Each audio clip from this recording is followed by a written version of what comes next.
Bonjour tout le monde. Dans cette séance, on va traiter les figures sédimentaires et les facteurs déterminants de la sédimentation. Cette leçon est destinée aux élèves de première année baccalauréat, sciences expérimentales ou sciences maths bio. Après avoir une idée sur l'étude granulométrique, on va traiter les figures sédimentaires qui sont des formes géométriques qu'on peut distinguer à la surface des roches ou des couches de roches sédimentaires. L'étude de ces figures permet de déterminer la dynamique de l'agent de transport. On commence par les rides. Ce sont des ondulations à la surface des sédiments détritiques tels que les dunes de sable, du plage ou des déserts. Ici, j'ai des rides actuelles. Ici, j'ai des rides anciennes. Les rides sont dues à un agent de transport unidirectionnel comme le vent ou l'eau. L'observation des rides permet de déterminer le sens de transport. Par exemple, ici j'ai un sens de transport unidirectionnel. Il est lié à la présence d'un frein d'érosion et d'un frein de sédimentation qui sont asymétriques. On passe à la stratification croisée. Il est dû à un changement du sens du courant d'eau lors de la sédimentation du sable. On a aussi les empreintes à la surface des sédiments. On distingue les fentes de dessiccation. Ils résultent de la diminution du volume du sédiment argileux hydraté après évaporation de l'eau.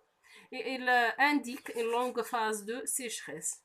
Ici, j'ai des fentes de dessiccation actuelles. L'autre image présente des fentes de dessiccation anciennes. On a aussi les empreintes liées à l'activité des êtres vivants qui permettent de déterminer l'âge des sédiments et le milieu de sédimentation qui correspond à l'âge et au milieu de vie de l'être vivant.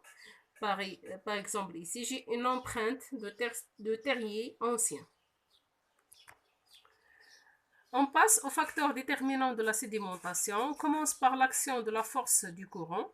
Comme expérience, sur un plan incliné, de hauteur H, voilà la hauteur H, on dépose un mélange d'éléments détritiques, c'est-à-dire des sédiments de taille variée. On applique un courant d'eau et on détermine la masse des éléments transportés selon la valeur de la hauteur H. Et les résultats trouvés sont représentés dans le tableau suivant. Par exemple, à une hauteur de 30 cm, on a trouvé 344 grammes de sable, 28 grammes de cailloux et on note l'absence de galets.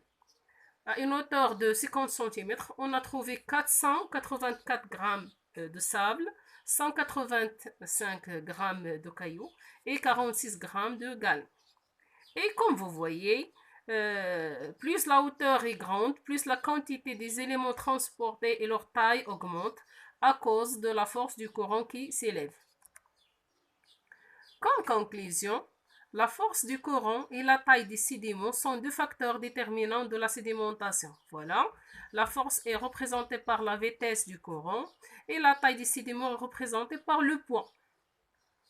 En général, si on a le poids des sédiments est inférieur à la vitesse du courant, il y aura transport.